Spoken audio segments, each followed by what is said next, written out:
she is an absolute gem. It really falls under the heading of sort of a character boat. These English and Scandinavian ships built like nothing else. My gosh, that's brand new. This is just really kind of a new kind of thing for us. Beautifully done, very cozy. Another thing of beauty. She's as cute as can be. Hi there, this is Captain Q and my old sailing buddy Randy. Join us as we travel hither and yon as we look for some great deals on classic boats and learn a little with each one.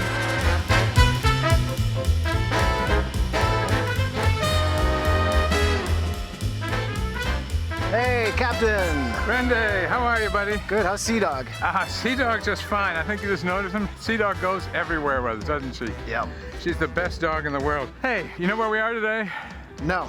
We're in Fairhaven, Massachusetts, just across the bridge past Pope's Island Marina from New Bedford. And this is a really new direction for us. I hate using the word excited, but I do get excited about looking at these boats. And today, we're not going to be looking at a 12 meter. And matter of fact, you'll never take this boat around a race course, but you would take this boat around the world. Ooh. This boat was designed by a man named Alan Hill, who, besides spelling his first name correctly, is a bit of a man after my own heart. He was born in 1934 in England, and sadly, unfortunately, a lot of the designers we talk about passed away just 3 or 4 years ago. What really got him started was, and this is the part that caught my eye in his bios, was that he started working with model sailboats. About 15 years ago, I can't believe it, my nephew and I got caught up with a model boat racing here in this country. And we decided to build, or have built originally, the largest model J boats. Now, these are not Pearson, Tillotson J boats. This is 1930s J boats, 125 feet long. Our boats were not little things that sort of bobble along in the ponds. These boats were 8 feet long. The masts were 10 feet tall. But one of the prettiest boats that I ever saw that was designed back then was a boat called Whirlwind by Herreshoff. And sadly, when she was built back then, she went off and did the trials and was not terribly successful. So I did a little tiny bit of research and started thinking about it. And I realized back then the budgets for these boats were not what they are today. So they couldn't go swap out sails, willy-nilly the way we do today. They didn't have the tank testing. They had, a lot of other things that were just not there. But one thing he did have, Herreshoff had designed some sort of wacko steering mechanism for the boat. I sort of envisioned a Rube Goldberg collection of gears below deck that was going to turn the wheel and everything. I don't know what. Anyway, not very responsive. So I said to a good friend, a fellow named Bob Sennett, who is a model builder, I said, Bob, why don't you and I, mostly you, build a model of the Whirlwind, and let's go test it against the other models of the other J boats. We glued it together, went sailing with it, and with a little bit of tweaking and tuning, we found the boat very competitive. So we sort of proved through our own little naval design architecture wannabe kind of guys that Herreshoff did design, in fact, an amazing boat. And we did that through using model boats.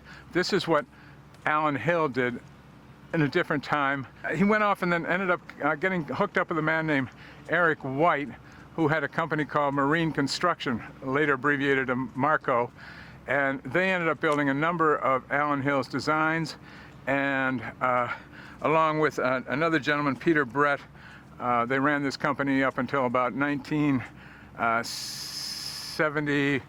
Eric left the company. 1979, the company folded, and that was the end of it. Today, we're going to look at one of Alan Hill's boats, and it's called a Coaster 33. There's a similar model hull called the Passage Maker 33, and that was not quite as successful. That was an aft cockpit. We're going to look at a center cockpit today. And the aft cockpit sold, I think they built 3 boats, and this model they built 47. This particular one was built in 1982, and she is an absolute gem. So why don't we take a look at it? Yeah. We love the subscribers. Yeah, more subscribers means that we're going to get recommended to more people, and so that helps spread the love and spread the word about old classic boats and what we're doing, so every little bit helps. Thanks again. So Randy, what do you think about this? This is neat. She's built in 1982 in England by Alan Hill as the designer. She's 32 feet on deck and 28 feet on the waterline and about a little over 10 feet in her beam. Tell me about this hull structure and this chine. This has a break in there, I think possibly to help steady her a little bit in a seaway, but that's a good observation. But it's also where she's sitting there. If you hit a wave down low, it's going to toss it right out the side. Oh, the anchor. This is old school stuff here for the English North Sea boats and so forth. I mean, what better place to put the anchor, really, right? Yeah. There's also this sort of rib effect in here, as well as the other chine down there. That's going to add to the structure of the boat, won't it? Yep. That's going to give it a little more solidarity to it. The cove wood along the side here is very solid, but that's built up on a, as you can see, on a fiberglass backbone, right? Yep. So it's very solid, but this is to really emulate the look of those North Sea draggers and boats that would come out from all the tiny little islands in the Irish Sea and so on. A little bit of varnish work, but you like that. It's in pretty good shape. She is in good shape. So the keel, as you'll see in one of the photographs, runs all the way, very long, full length of the boat, right back to the rudder. The rudder has a gudgeon pin on the bottom to steady the rudder. The prop is in an aperture, and the blade is, you know, it's not very big. This does not have to, this boat's not going to be heeling and racing to windward where you need the depth of a spade rudder. It just needs to steer the boat. Why do we like a full-length keel? I've slowly twisted my brain around the fact that I don't need a fin keel. I don't need to go racing with the boat. I just need to have the boat steer straight. Also, it's protective in case of a grounding. You can run this up on the bricks anytime you want to. And they do like that over there, especially in England and all those little estuaries that go up. Speaking of England, we should recommend, and we are recommending, that our viewers go off and look at a YouTube channel called Sailing Melody.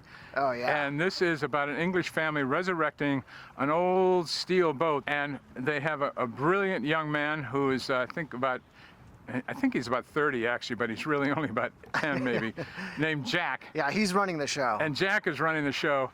And Jack is really cool. And you'll have to watch the episode where Jack becomes a Captain Q in training stalwart. We love the show. I watch it over and over again. He does a marvelous job of describing yachts in England. So look up Sailing Melody and catch Jack at work. You, as the captain, will be housed in your center cockpit here with a hard dodger with two big opening windows forward. Tell me about this stern, because it's a little bit of it's kind of a double under, a canoe stern, canoe-ish. What would you call that? It's kind of, I think you hit them all. She's catch rigged, and she's it really falls under the heading of sort of a character boat, doesn't she? Because she's sort of a character, and she's as cute as can be. The sails are tan bark. They're the color of the sail covers, and that's a light brown color, which makes sense because you don't have all that white reflection in your face. Maybe more visible with fog too, right? In fog, that's Yeah. a very, oh, absolutely. Look at the lifeline. It's not a lifeline, is it? No, That's a stainless steel rail that's practically welded to the boat, and there's a deep bulwark here, so that's a pretty high rail. I like that hinged gate too. Yeah, nice feature here. Nice little touches. This will just open up here and should pick up and drop down in, and then there's a little pin that slides right over there. See? Look at what they've done with the life preserver here. It's sitting in part of the name board, and the helm's been sitting right around the corner. You can reach right around and grab this. All right, Randy, come on aboard. All right, let's do it.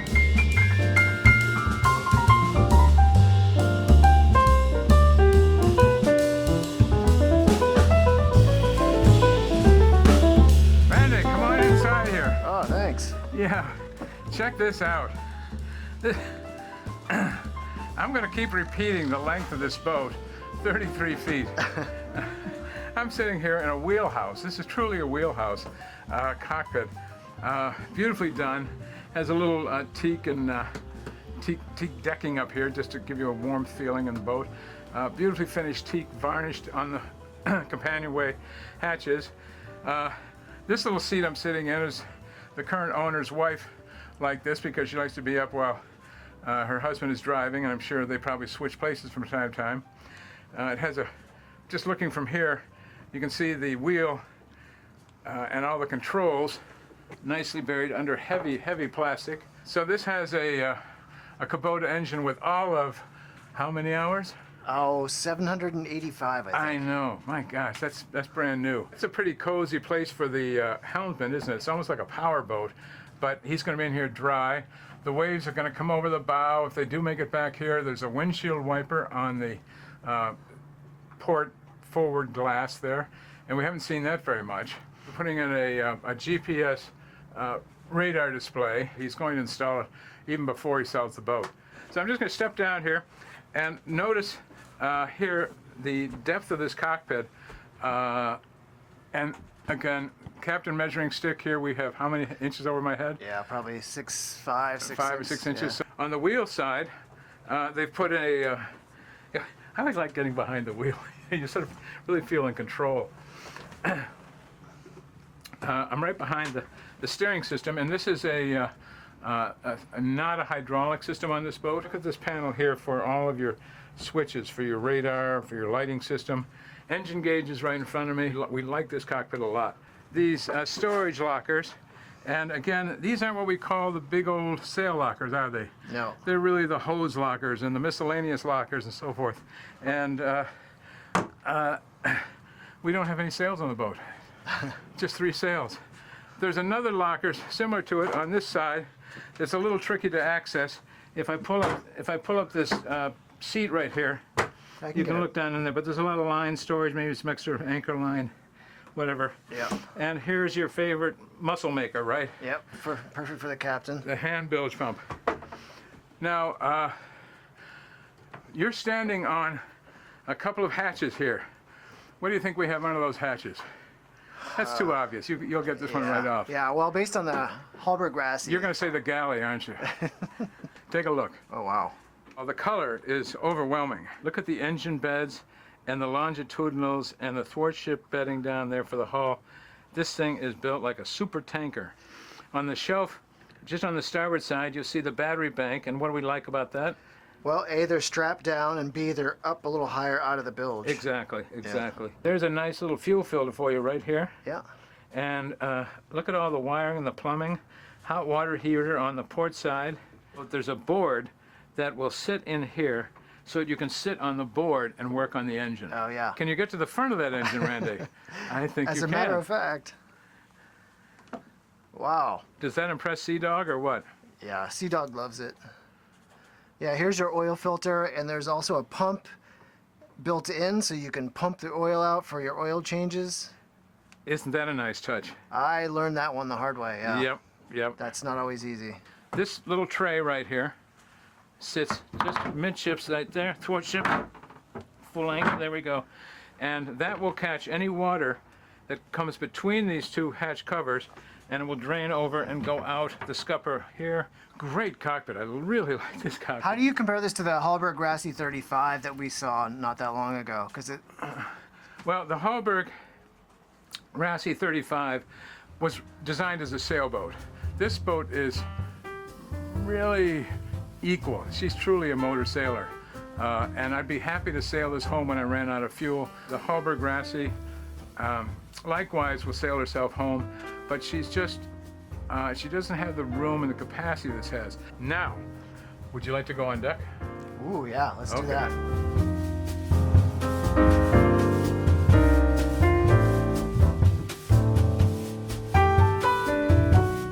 So Randy, here we are up on the bow. You really could do a little dance here, couldn't you? Yeah. It's enormous, 33 feet long. And look at the bulwarks, they're almost 10 inches tall. Nice fair leads, nice big cast fair leads. Look at the headstay chain plate here. And that's all stainless, massive stainless fitting three big, I don't know what the 3/8 half-inch bolts going through the stem head. Oh yes, we have a new Schaefer. We like Schaefer Systems stuff. That's a good New England company. We Yeah, like they're them. right up the road. Yep, they're right up the road. And actually, I used to go to school briefly with the young Mr. Schaefer, Oh. the son of the founder of that. Back in 1820? It was, yeah, it was Scarlet Letter days. Now we have a bow pope up here. It looks short, but again, remember, it's sitting on top of 10 inches of, or 8 to 10 inches of bulwark, and solid. You could bounce around in here all day long and never fear falling off the boat. But here's the point: there's not going to be any reason to be up here. You're going to have the roller furling unit, which goes back to the cockpit. It starts to blow up too much, you pull it in, you make the sail smaller. Something we haven't visited before is the non-skid. This is called Treadmaster. It's an English product, and a lot of people, it's applied after the boat's built. It's not sprayed on or in the mold. This is something that goes on surface. And we'll see one spot on the boat where it's kind of peeled up a little bit, but the rest of it looks very tight. Cleats are mounted on the inside of the bulwark, so we're not going to kick it. Oh, I like that. You don't see any buttons up here, do you? I don't. That's because it's a hand windlass, and you put the a big flat handle that goes in here, and you just go crank, click, crank, click. Forward hatch. This is good. Look at the size. It's going to let a lot of air into the boat. And let's see. Okay, I guess I can't open that. Okay. Simple hatch holder. That's all you need.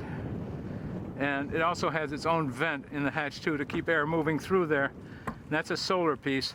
There'll be a little fan in there that'll keep the air going up. The spars look like they're Proctor, which is an English manufacturer.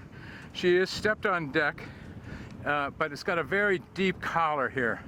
I like that a lot because even if your shrouds should get stretched a little bit, and you might think, oh, the spar's feeling a little loose. It's going to take a lot to make it jump out of that almost 2-inch high mast collar. If you're going out, easy afternoon sail, mizzen, Jib, Jenny. keep it simple. This guy, you save that for getting home on a windless day with a broken motor. That's it. She has a little Vang set up here. Very simple. That's about the skinniest Vang we've seen. That is a skinny one. Remember, how big is this boat? 33 feet. There you go. But she's got a pretty handsome spar up there, right? This is not a toy mast on this boat. And her mizzen is really beefy tall as well. And I think from where you're standing, can you see where the backstay comes from the top of the mast Yep. and meets the mizzen? Yeah. And that's an interesting arrangement. And right where it meets the mizzen, there's a sheave, and the rest of the backstay comes down the forward part of the mizzen. The turnbuckle for it is right behind the helmsman in the cockpit. They've got flag halyards rigged on each of the spreader arms. This, like everything else on this boat we're discovering, is really nice. The inner shrouds are both set right on top of the cabin. So they're pulling on a massive structure here that's not going to let them move, right? Yep. But the other thing is that you can walk right between them and the upper shroud. Big empty space here, no center hatch. There is room for a dinghy here. I think it's a great layout for a working offshore boat here. Come on back. Randy, I'm back on the fantail of this boat. It's small, but you can get back here to handle any lifelines you want. The mizzen is sheeted to this stainless rail. And look how this puppy is anchored to the boat. There's not just one leg, there's 3 legs here. I bet you could pick this whole boat up with that. Right behind it is your stern light up good and high. All these rails, all the way the whole length of the boat. They've got a really good deep handle here. Why don't you follow me below decks? We'll take a look. And look at that 10-foot beam. I'm feeling very spacious, very cozy. I mean, I like the simple green fabric of the settees. The satin finish varnish on the teak. We have a center table. Now, this is a little different than other boats. This one doesn't double up. It simply does this, though, and watch your eyes. It's going to glaring. Oh, whoa. Nice table. All Fits right. both sides, 4 people, all the room you want to eat and enjoy your meal. And while it's closed, you've got Fiddles. fiddles. Enough for a symphony, right? Or country Storage bluegrass. behind the seats. Now you're thinking this is kind of a short berth, right? Well, it ain't. Peek in here underneath there. There's where you put your size. What size are you? 15s? Oh yeah, 11 and a half. 11 and a halves. Will fit right underneath there. These people found that the use of this boat for them was sailing sometime, but the motor sailing part, the motor boating part of it was critical. They actually decided to do the big loop all the way around, you know, through the Great Lakes, the Missouri, Mississippi River, Florida, back up the East Coast.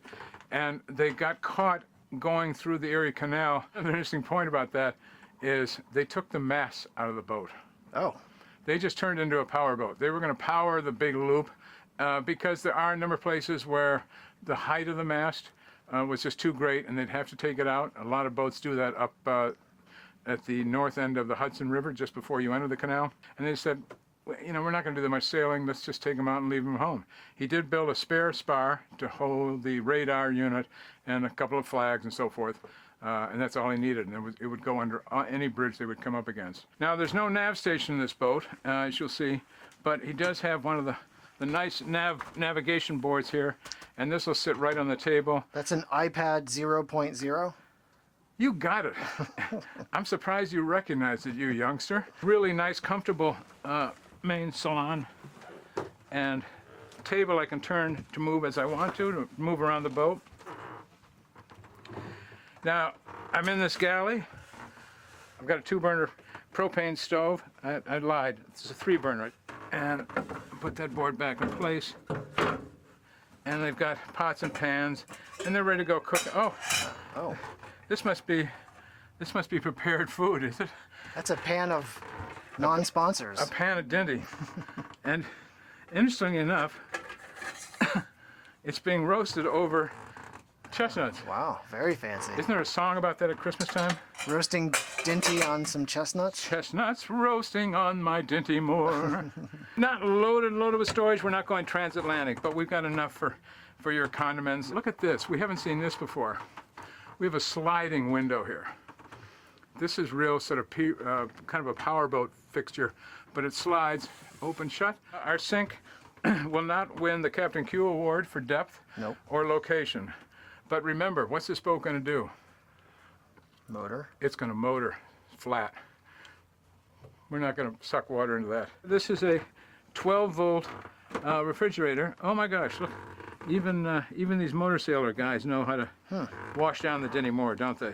We're going to go into the head here. Now, tell me what we see there, Randy. A shower pan. Yep. Fore and aft. I can't believe I just got into this shower room and I've got full headroom. If I took the Randy hat off, I could stand up. It's amazing. We have our fore and aft head. Good point. I'm in here as tight and happy as I could be. I've got little storage lockers. They have a okay mirror, but see, we're not overwhelmed by that. There's your handheld right there with a nice grate, and that goes down to its own collection tank. There's storage underneath. We have the world's shortest shower curtain. Okay? This is obviously a custom job, but the concept is pretty clever. It's just to keep things in those lockers a little drier while you're showering. This is referred to as the baby Blake. Look, I love the hinge on that. Is that a thing of beauty? It's monogrammed. And it's just, look at the handles and look at the length on the pump and the throw on this handle. It's huge. Now, Randy, I'm going to move forward.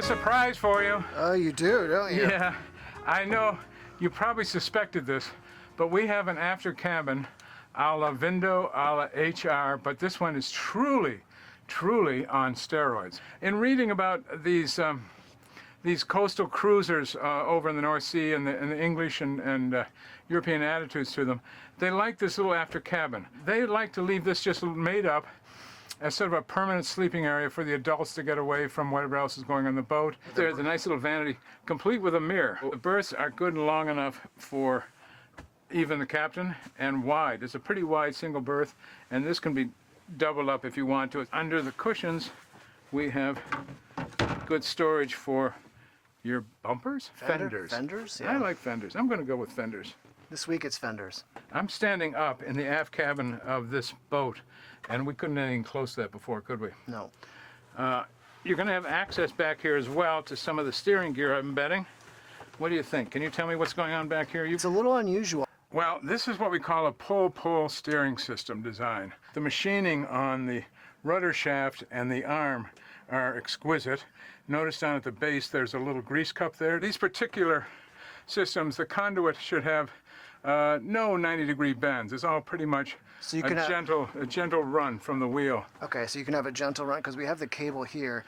What's different about it is that there's like a housing around the cable, right? Well, I don't know how different that is. I think that's what you have to keep. If you don't have this thing bolted in place, this cable, and it's really solid, is going to try and wiggle. Yeah. So the cable comes back here, meets this tube, then it's solidified, and that tube goes straight back to the arm on the rudder shaft. Conduit should be utilized only to make elevation changes and gentle bends. Well, Randy, that's pretty much it for the day today. Thanks for coming down on board this sweetheart. It's really, I don't know, this would just be a fun boat to cruise. I've got a couple nice berths back here, so I'm going to say adieu.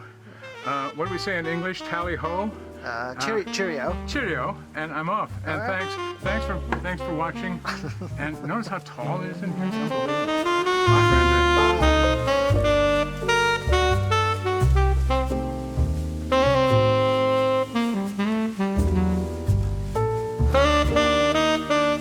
Remind you out of something for those movie fans of the Eye of the Needle, and that's just a movie reference. But anyway, English seagoing fishermen coming out of small harbors on the coast of Ireland or something. Just really a neat, sturdy little ship. This is one of the few boats we've seen with an enclosed wheelhouse practically. I should say semi-enclosed, but there's no big wheel in the cockpit. It's just a wheel up on the console there, with places to navigate and be dry. Two nice opening ports. It's definitely a boat to enjoy offshore cruising with. So that being said, I think we should probably give it a rating. And we were on that boat in the water in Fairhaven on a beautiful day, and she was floating. Yep, we didn't get our feet wet, did we, dog? Nope. She's got a 10. Boom, 10. I'm going to give Alan 5 points for doing his homework and getting this boat waterborne, and I'm going to give it another 15 for being very able for what he designed it for. I'd love to punch through a big sea in this thing sometime and weather our way home. So this is a 30 we're sitting on here. I hope you enjoyed seeing this really neat 33-foot ketch designed by Alan Hill and built in England. I believe she came over here on her own bottom. I'm not certain, but anyway, thanks so much. See you next week.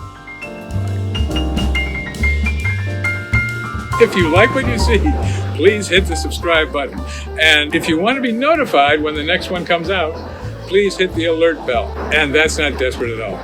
Randy, how would I ever find out what's coming up next? You can follow us on Instagram here, Yeah. or Facebook here. We'll have little previews of what's coming up on our next episodes.